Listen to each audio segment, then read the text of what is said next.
Selamat datang dan kembali lagi di Superkasa Channel.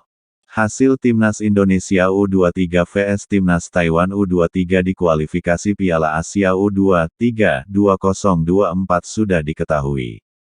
Garuda Muda julukan Timnas Indonesia U23 sukses berpesta gol 9-0.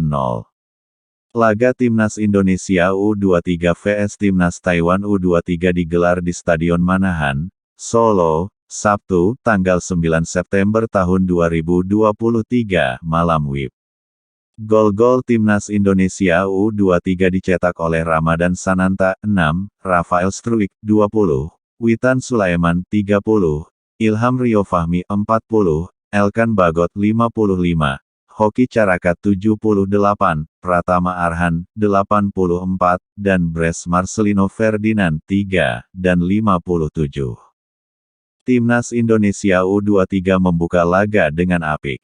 Kala pertandingan baru berjalan 3 menit, Garuda Muda sudah bisa menjebol gawang Taiwan U23 berkat tendangan bebas Marcelino Ferdinand dari luar kotak penalti. Setelah itu, Garuda Muda makin intens menyerang. Usaha Timnas Indonesia U23 pun berbuah manis di menit ke-6. Ialah Ramadan Sananta yang bergantian mencatatkan namanya di papan skor. Gol tercipta berkat kerja sama ciamiknya bersama Rafael Struijk. Garuda Muda unggul 2-0. Timnas Indonesia U23 pun tak membiarkan Taiwan U23 mengembangkan permainannya.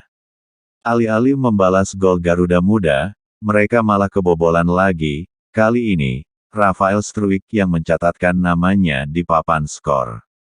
Dia berhasil memanfaatkan umpan ciamik dari Marcelino Ferdinand. Ini jadi gol perdananya bersama Timnas Indonesia U23. Selang beberapa menit kemudian, Witan Sulaiman yang gantian unjuk gigi.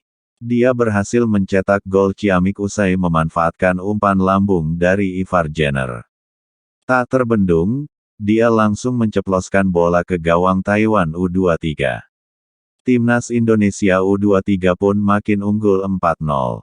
Belum puas, jelang akhir laga, Rio Ilham Fahmi menambah keunggulan Timnas Indonesia U23. Lagi-lagi, Ivar Jenner berperan besar di balik gol tersebut karena bisa memberi umpan ciamik.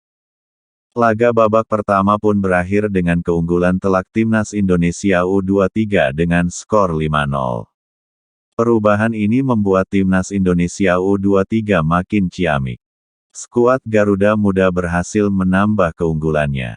Di menit ke-55, Elkan Bagot sukses menjebol gawang lawan lewat sundulannya usai menyambut sepak pojok Arhan Fikri. Garuda Muda pun unggul 6-0. Hanya berselang 2 menit kemudian, Marcelino Ferdinand yang menambah penderitaan Taiwan U23. Sukses melewati adangan dari sejumlah pemain Taiwan U23, Marcelino Ferdinand terus bergerak mendekati gawang Taiwan U23.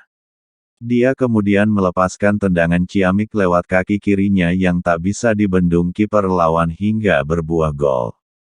Belum puas, pada menit ke-78, Hoki Caraka yang mencetak gol. Dengan tenang, dia menjebol gawang lawan usai menerima umpan dari Fajar Faturrahman. Garuda Muda unggul telak 8-0. Timnas Taiwan U23 sendiri benar-benar tak dibiarkan memangkas jarak oleh para pemain Timnas Indonesia U23. Pasalnya, pemainan-pemain di lini belakang skuad Garuda Muda juga begitu solid. Jelang akhir laga, tepatnya di menit ke-84, Pratama Arhan menambah pesta gol Timnas Indonesia U23 usai memanfaatkan kesalahan fatal kiper Taiwan U23 yang malah maju meninggalkan gawangnya. Arhan pun dengan nyaman mencetak gol. Di menit ke-88, Timnas Indonesia U23 kembali mendapat kesempatan menambah golnya karena mendapat hadiah penalti dari wasit. Sayangnya, Rafael Struijk yang maju sebagai eksekutor gagal menjalankan tugasnya dengan baik. Laga berakhir dengan skor 9-0. Bagaimana menurut Sobat Super semua tentang hal ini? Silahkan berikan komentar dan sarannya. Terima kasih.